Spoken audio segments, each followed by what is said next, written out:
प्रिय विद्यार्थियों, मैं हरि सिंह मीना, सहचार्य भौतिक विभाग, राजकीय महाविद्यालय राजगढ़। हम जो स्टडी कर रहे हैं उसमें फील्ड का पूरा अध्ययन कर रहे हैं और उसी कड़ी में curl of A vector field, सदिश फलन का कर्ल, यानी जो सदिश क्षेत्र होते हैं उनका घूर्णी व्यवहार कैसा है, क्या वो फील्ड घूर्णी है, क्या उसमें फील्ड का जो लाइंस हैं वो रोटेट करती हैं या घूर्णित होती हैं, यानी जो फील्ड है क्या उसका इफेक्ट घूर्णी है। इसी पर हम विशेष अध्ययन करने जा रहे हैं। सबसे पहले हम जो इसकी परिभाषा देते हैं कि सदिश क्षेत्र के किसी बिंदु पर स्थित एकांक क्षेत्रफल की सीमाओं के अनुदिश उस सदिश क्षेत्र के अधिकतम रेखा समाकलन को सदिश क्षेत्र का कर्ल कहते हैं। अर्थात कर्ल किसी बिंदु पर हम परिभाषित करेंगे और किसी बंद पथ पर, कोई जो बिंदु है उस बिंदु को जो बंद करने वाला पथ है, उस पथ है उसके अंदर जो क्षेत्रफल है उसके अनुदेश उस क्षेत्रफल को परिबद्ध करने वाली सीमा रेखा के अनुदेश अधिकतम रेखा समाकलन, जिसको हम परिसंचरण नाम से भी जानते हैं। तो जो अधिकतम रेखा समाकलन है पर यूनिट एरिया, उसी को हम कर्ल कहते हैं उस बिंदु पर। तो curl A is equal to limit D S tend to zero, D S यहाँ पर परिबद्ध क्षेत्रफल का क्षेत्रफल है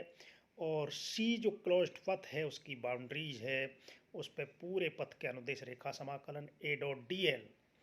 उस पर परिभाषित किया गया है। तो ये जो इसका जो रेखा सब ए dot D L integration closed पथ ऑन सी मैक्सिमम को हम इसको परिसंचरण भी कहते हैं। तो एकांक क्षेत्रफल परिसंचरण का जो मान है किसी बिंदु पर वो कर्ल के रूप में हम परिभाषित करते हैं इसको, क्योंकि कर्ल एक सदिश राशि है। तो कर्ल ए का जो डायरेक्शन होगा, दो जो क्षेत्रफल है उसके परपेंडिकुलर एन कैप डायरेक्शन में, curl A dot n cap is equal to limit D S tend to zero, तो A dot D l upon d s close पथ के अंदर ही हम इस परिसंचरण का मान लेते हैं। तो ये हम कार्तीय निर्देशांकों में भी इसको व्यक्त करते हैं। Curl A is equal to curl A is equal to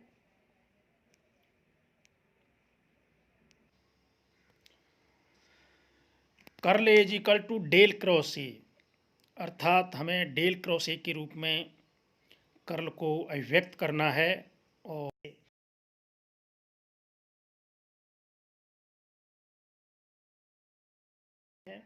del cross ए को आई जे के del upon del x del upon del Y del upon del A x A Y A z, इस तरह हम कर्ल ए को हम एक determinant के रूप में लिख देते हैं। और इसका जो भौतिक अर्थ है कर्ल का, कि कर्ल का मान अगर शून्य नहीं आता है तो हम कहेंगे कि जो सदिश क्षेत्र है किसी बिंदु पर वो घूर्णी होगा तथा प्रकृति असंरक्षी होगी, यानी वो कंजर्वेटिव फील्ड नहीं होगा। अगर curl A equal to zero है तो सदिश क्षेत्र अघूर्णी होगा, रोटेशनल होगा और उसकी जो प्रकृति है वो कंजर्वेटिव यानी संरक्षी होगी। ये दो केस के आधार पर हम, तो ये जो कर्ल है अगर किसी फील्ड में किसी बिंदु पर कर्ल का मान शून्य है तो हम कहते हैं कि उसकी प्रकृति संरक्षी होती है। अब इसको हम जो प्रूव करते हैं कर्ल को हम प्रूव करने के लिए हमने, जैसा कि इस चित्र में हमने दिखा रखा है,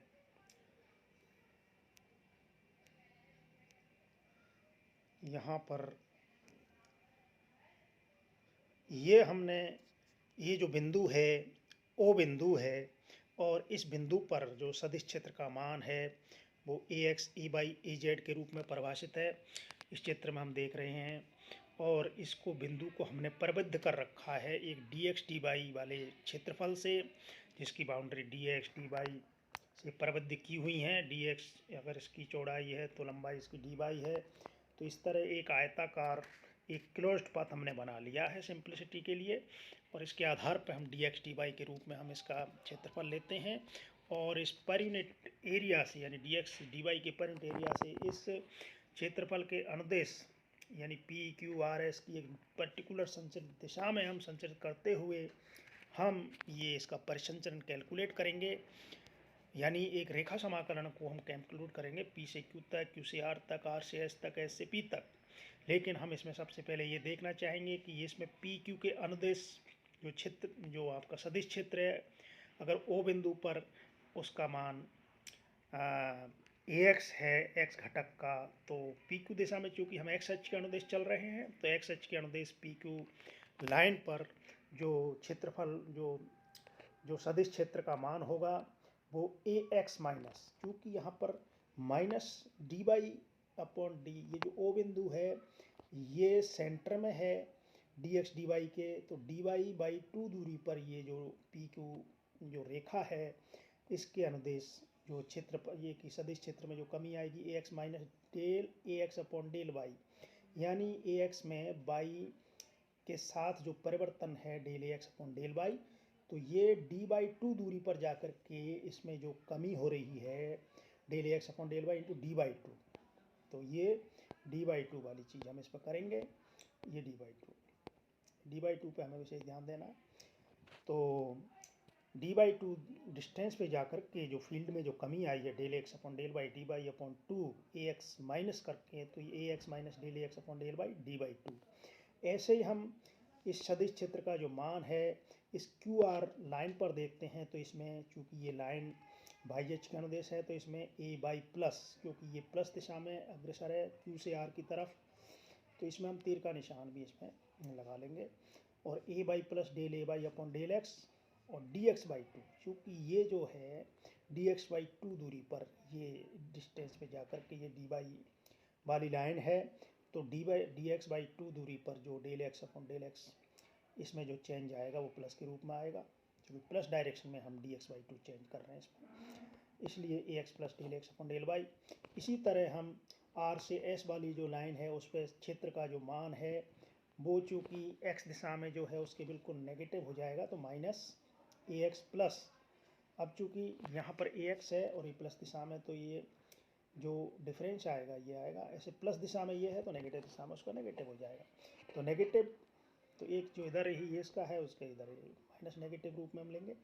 तो A x plus del x upon del y plus d x by two, और ऐसे ये चारों फील्ड हम चारों दिशाओं में हम देख चुके हैं। और इनका हम अगर रेखा समाकलन करना चाहते हैं तो बंद पथ के अनुदेश पी क्यू आर एस को एक क्रमबद्ध रूप से हम चलेंगे और उसके अनुदेश हम परिसंचरण देखेंगे। तो क्रॉस पथ on P Q R S A dot D L is equal to P से क्यू,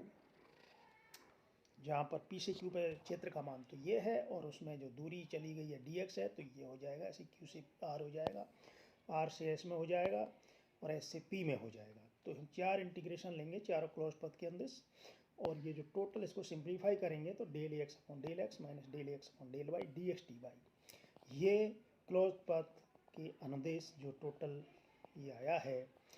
अब ये कर्ल ए का ये चूँकि जेड घटक है, तो डी एक्स डी वाई तल में हमने लिया है, तो ये जो कर्ल ए को हम परिभाषित करेंगे जेड डायरेक्शन में, नहीं जेड घटक के रूप में परिभाषित करेंगे, तो curl A dot k cap limit d x tend to, क्योंकि उसका जो क्षेत्रफल है डी एक्स डी वाई वो टेन टू जीरो होना चाहिए, परिमित एरिया से जो परिसंचरण होगा A dot D l P Q R S रेखा समाकलन बंद पथ का अनुदेश अधिकतम डी एक्स डी वाई से हम डिवाइड करके देखते हैं। तो हम ये बंद पथ के अनुदेश तो ऊपर हमसे इससे इसको यूज करते हुए और इसमें डी एक्स डी वाई को डिवाइड करते हैं, तो del x upon del y minus del ए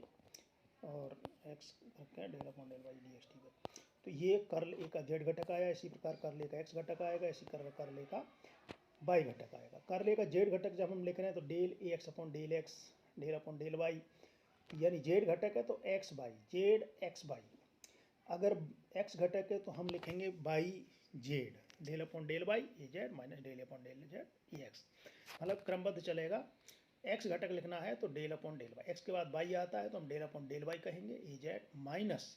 अब वाई आ गया तो डेल अपॉन डेल जेड आएगा बाई जेड, मतलब एक साइकिल चलेगा X Y Z, X del upon del Y और डेल अपॉन डेल जेड, तो ये साइकिल चलेगा। ऐसी कर्ल बाई घटक लिखना है कर्ल ए का, तो बाई के बाद जेड आता है तो del upon del Z A X और del upon del X A Z, यानी बाई के बाद जेड और एक्स, तो बाई जेड एक्स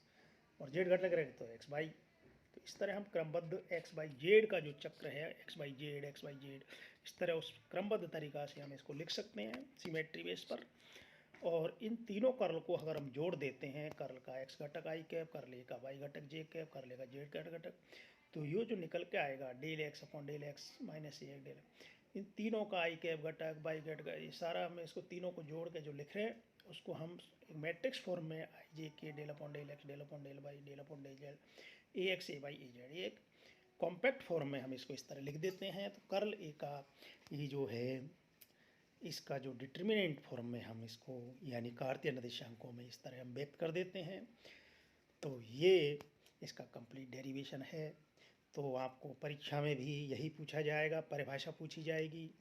या इसका कार्तीय निर्देशांकों में निरूपण पूछा जाएगा या भौतिक अर्थ के रूप में समझाया जाएगा। तो कर्ल का जो भौतिक अर्थ आपको निश्चित रूप से उस जो फील्ड है वो कितना कर्वी है, कर्ली है, यानी कितना घूर्णी है, क्या उसकी लाइनें रोटेट करती हैं, इस तरह का जो कर्व फील्ड होता है। तो फील्ड या तो हम तो फील्ड की तीन कैटेगरी हम इसमें अध्ययन कर चुके, या वो कर्ली होगा या उसका डाइवर्जेंस के आधार पर कहेंगे कि उसका सिंक क्या है, उसका स्रोत क्या है, या हम ग्रेडियंट के आधार पर उस जो फील्ड है उसकी वो देखते हैं। यानी हम जो डाइवर्जेंस या वो ग्रेडियंट है, ग्रेडियंट से उसकी प्रवणता या ढाल उतार चढ़ाव उसकी परिभाषा को हम देखते हैं। इस तरह हम इस कर्ल को भी, तो फील्ड को समझने के लिए ग्रेड, डाइवर्जेंस, कर्ल तीन बहुत इंपॉर्टेंट पैरामीटर हैं। इन तीनों से उस फील्ड की प्रॉपर्टी को हम एक्सप्लेन कर पाते हैं। उस फील्ड के बारे में हम उसका ग्रेडियंट, उसका डाइवर्जेंस, उसका कर्ल के माध्यम से हम उसकी पूरी जो व्याख्या है उस फील्ड की हम कर पाते हैं। तो तीनों बहुत इंपॉर्टेंट टॉपिक हैं, इसलिए हम तीनों का हम विशेष रूप से विश्लेषण कर चुके हैं। आप इनका रिवाइज करें। थैंक्स।